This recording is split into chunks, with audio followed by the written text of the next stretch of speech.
lo dijo en la primera hora. Muy bien, 8:40 de la mañana, recta final de A Primera Hora.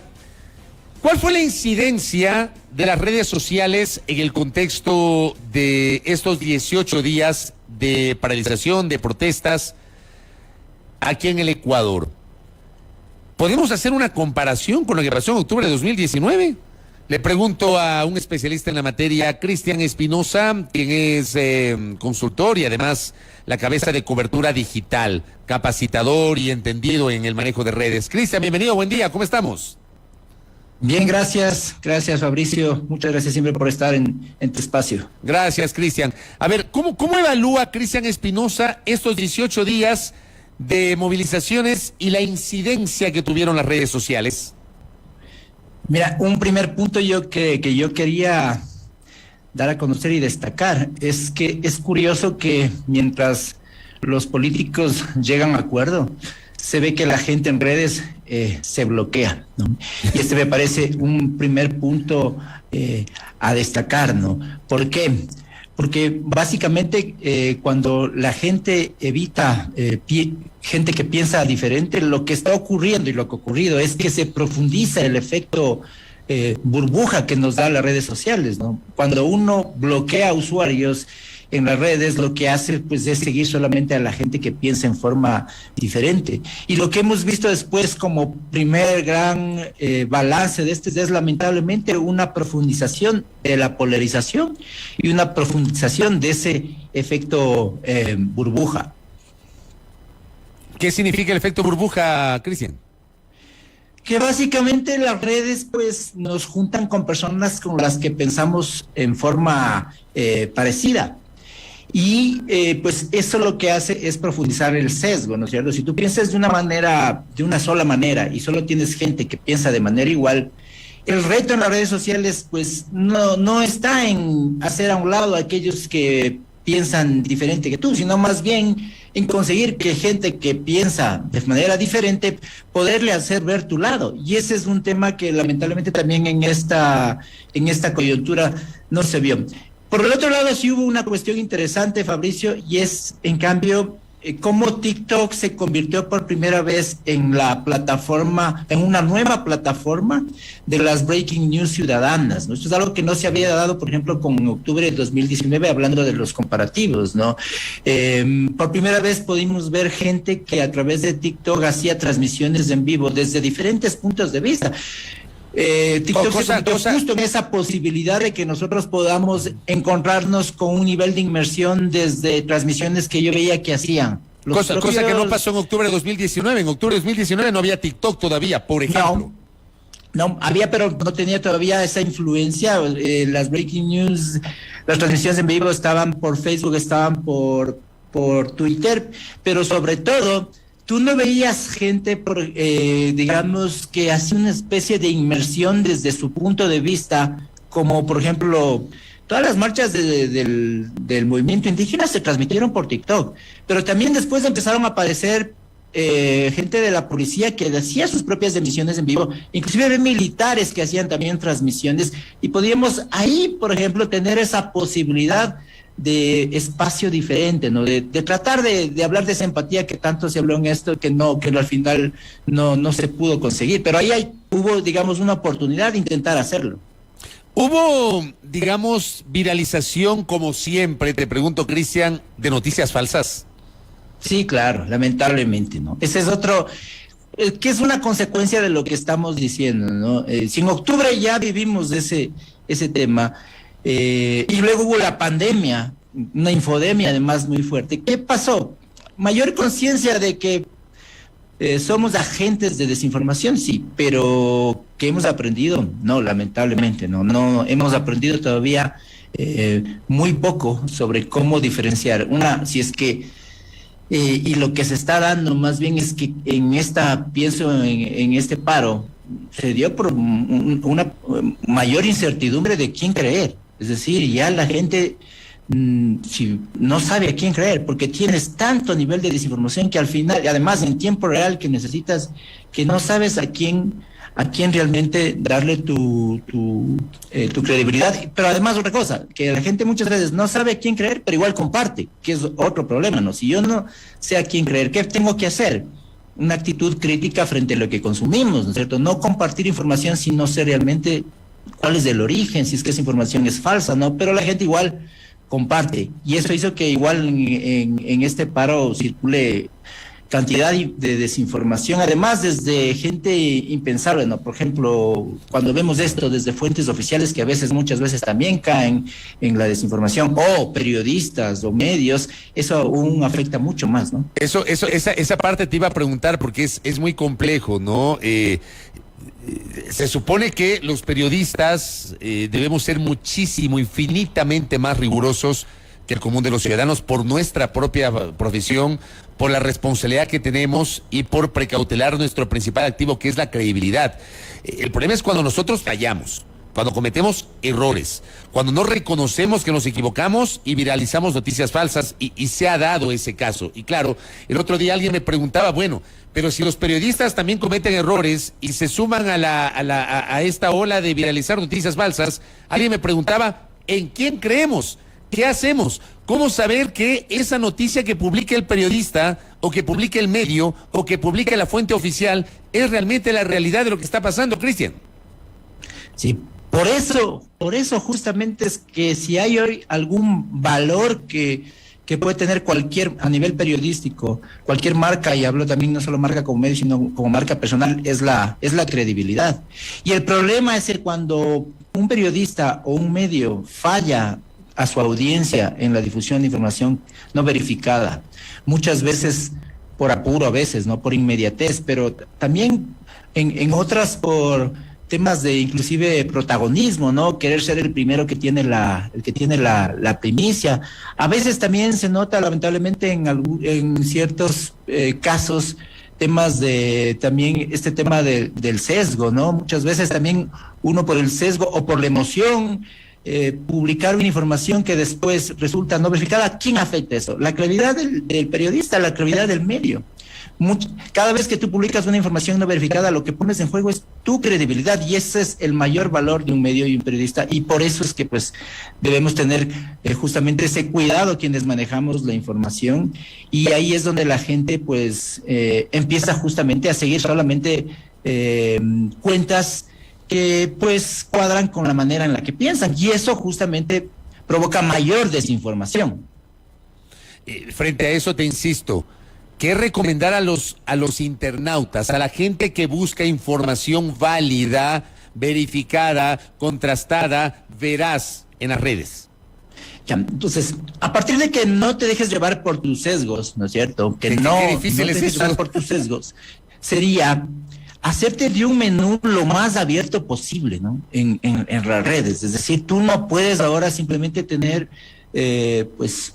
un menú informativo que solamente cuadre con lo que tú piensas. Busca apertura a otras visiones. Por esto que yo decía, ¿no? Si tú empiezas bloqueando las cuentas que simplemente publican información diferente a lo que tú piensas, ya te estás encerrando. Tienes que tener una actitud crítica frente a lo que consumes, y eso significa aperturar esas fuentes. No puedes tener, por ejemplo, en Twitter tú puedes tener listas de medios oficiales, tener claro que las fuentes oficiales tienen también su interés, los políticos tienen su interés también. Entonces yo no puedo simplemente porque un político pues desarrolla una información pues tomarlo como real, como válido, simplemente si no compruebo y no tengo unas fuentes que me ayuden a equilibrar esa información. Además ahora hay muchas maneras de desinformar, ¿no? Videos que circularon, por ejemplo, antiguos como nuevos, ¿no? Fotografías antiguas que se ven como actuales. Ediciones de videos que a veces cortadas tú crees una cosa, pero si ves en forma completa es otra. Entonces, ¿qué te toca? Aperturar y buscar diferentes fuentes, ¿no? Yo diría tener periodistas hay de varias líneas, tener de varias líneas y sacar tu propia conclusión, tener las fuentes oficiales, tener un político del un lado, el político del otro, y luego pues tú empezar a sacar tus propias conclusiones, pero validando, equilibrando la información de esta manera. Ahora, Cristian, ¿qué pasa, por ejemplo, con la incidencia de los medios de comunicación? Los tradicionales, los denominados mass media, como nos enseñaron en la Facultad de Comunicación, y los medios alternativos, aquellos que han comenzado a irrumpir aprovechando las nuevas tecnologías, que tuvieron un papel protagónico en octubre de 2019 y cuyo rol otra vez fue protagónico en junio de 2022. Cristian Espinosa. Justamente me parece que es positivo en la medida que tenemos una diversidad de poder confrontar la información. Lo que estaba yo mencionando, solamente el caso de TikTok como nueva fuente de breaking news ciudadana. Hay cosas que los medios ya no alcanzan. Además, ni siquiera había cómo estar ahí muchas veces, ¿no? Claro. Y en ese sentido, esta eclosión de estos nuevos medios comunitarios me parece que es muy positivo, porque te permite justamente ver ese otro lado, ¿no? Ver también el otro lado, y desde el punto de vista del lector tener claro que es ese otro lado, y que pues tenemos que tener a la mano también la posibilidad de poder equilibrar esa información. Pero me parece que es realmente que sí ha sido una ayuda en esta coyuntura. Muchas veces los medios tradicionales hasta tienen su propia programación, no podían estar todo el tiempo en vivo, y ahí fue clave poder tener esa otra visión. Esa visión, ¿de qué manera incidió en el imaginario de la gente, Cristian? Pues yo creo en que justamente hoy tienes que tener esos dos lados de la información, ¿no? Yo creo que ahí, pero siempre y cuando tomemos la distancia también, como digo, de que cada cobertura tiene una posición editorial, ¿no? Me parece que también falta eso, ¿no? Una mayor transparencia de los medios sobre la posición que tienen, porque pues tener una posición no tiene hoy, pienso yo, ningún inconveniente si es que es transparente, ¿no? Pero cuando no hay transparencia, entonces ahí es cuando hay posibilidad de desinformación, porque la gente no sabe a qué atenerse. Y bueno, el tener esta apertura me parece que da esa posibilidad de equilibrio. Acá, por ejemplo, hay un mensaje que nos escribe una de nuestras oyentes. Dice: lamentablemente los medios digitales se apasionan en sus comentarios y tienen un sesgo político. En estos días las coberturas eran a favor de un grupo y el otro bando fue el malo. O sea, no sé si tú tienes la misma percepción de que igual, aparte de que tuvimos una sociedad polarizada, y esta polarización se sintió fundamentalmente en sus pronunciamientos en redes, ¿tuvimos pronunciamientos o coberturas polarizadas o no, Cristian? Yo creo que el tema es más bien de transparencia, ¿no? O sea, es decir, me parece que eso es lo que necesitamos, ¿no? Es decir, que hay esta diferenciación entre lo que es una posición particular sobre un hecho versus lo que es información. Y ahí, cuando se confunden ambas, eso pues desinforma, pero a su vez eso afecta a los medios, nos afecta a todos. Todos los que somos periodistas salimos afectados cuando algún medio no cumple ese rol, ¿no? Ese rol ético. Y yo creo que ese es un problema para nosotros, ¿no? Porque la gente, ¿qué hace entonces? Busca alternativas.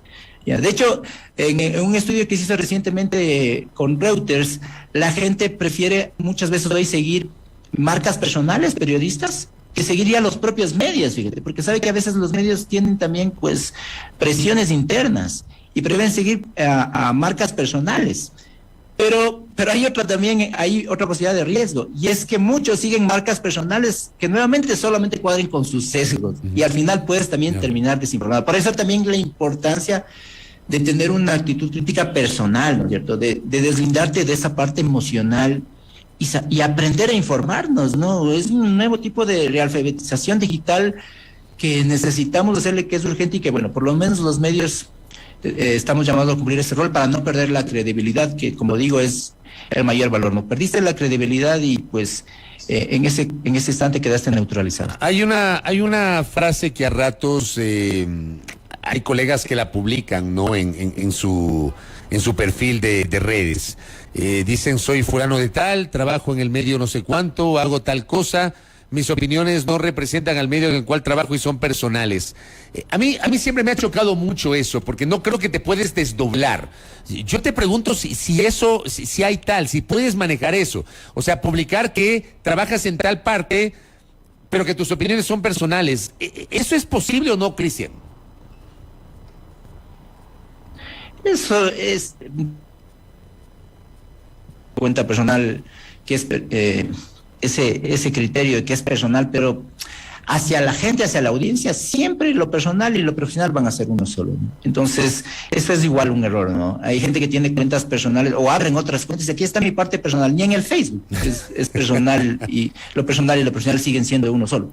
Y sobre todo cuando te equivocas, además, porque la gente lo que va a notar es si tú cometes un error en tu cuenta personal, pues si así lo hace a nivel personal, ¿cómo lo hará cuando trabaja en el medio, ¿no? Entonces hay que tener también cuidado con ello en todos los aspectos, ¿no? Tú nos decías, Cristian, que a diferencia de octubre de 2019, en junio de 2022 se utilizó mucho TikTok para las breaking news. ¿Qué otras plataformas tuvieron incidencia desde tu experiencia y conocimiento en la cobertura y en la viralización de información de estas protestas de junio de 2022? Bueno, yo creo que el gran nuevo protagonista fue TikTok.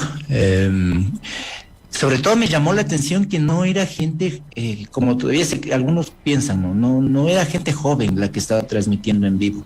No, o sea, es decir, hablamos de generación Z, que pues, piensa que TikTok es para menores de 20, ni menores de 25. Tú veías gente de 35, 40. Además veías gente de escasos recursos económicos, ¿no? Lo malo de TikTok, Fabricio, es de las transmisiones que se dieron. Y yo realmente te digo, me entraba y tenía un timeline, un muro solo de emisiones en vivo y que podría comparar y trataba yo de hacerme esa visión más abierta, no quedarme solamente con una parte. Pero el problema de esas transmisiones en vivo es que no se guardan automáticamente en TikTok y eso, por ejemplo, ahora no nos permite tener respaldos de eso. Y eso sí te permite Facebook, en cambio. Entonces, las transmisiones en vivo en Facebook de estos nuevos medios comunitarios nos dan la posibilidad de tener ahí ya registradas las cosas, ¿no? Y poder hacer análisis posteriores. Y eso, en cambio, es lo bueno que se dio en Facebook, que estos medios comunitarios emitan en vivo para también tener ese otro lado ahí respaldado y poder comparar con las otras, ¿no? Twitter cada vez más polarizado, creo yo, lamentablemente, claro. ¿No? Mayor difusión de información. O sea, entrar a Twitter, si tú entras a Twitter y no sigues cuentas y comparas, es dejarte llevar por esos sesgos que ahí pululan y cada vez son más grandes. Correcto, Cristian. Te quiero agradecer por estos minutos para conversar justamente sobre la incidencia digital en el contexto de estas manifestaciones de junio de 2022. Te doy un abrazo, Cristian. Muchas gracias. Gracias, Fabricio. Muchas gracias siempre por estar en tu espacio. Muy gentil. Cristian Espinosa, de Cobertura Digital, además con un micrófono que yo le envidio. Ya le voy a preguntar a Cristian cómo tiene tremendo audio con ese micrófono. En este diálogo sobre la incidencia de las redes sociales y de la comunicación digital. Hay evidentemente varios elementos que ha mencionado nuestro invitado. Y como pasó en octubre de 2019, ahora en junio de 2022, creo que los periodistas y los medios nos jugamos evidentemente nuestra credibilidad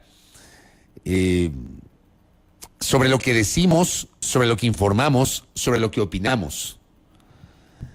La opinión, como siempre he señalado, debe ser rigurosa, argumentada.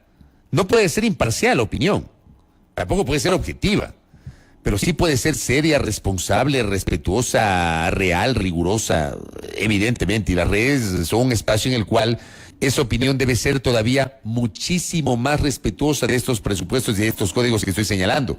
Y por supuesto la información verificada, veraz, contrastada, oportuna, etcétera, precisa, que son elementos consustanciales del manejo justamente de una cuenta en una red social y de la presencia de los periodistas en los medios de comunicación masivos. Son lecciones que evidentemente nos dejan este tipo de experiencias. 8:59, aquí en A Primera Hora. Primera Plana, todas las noticias, todas las voces.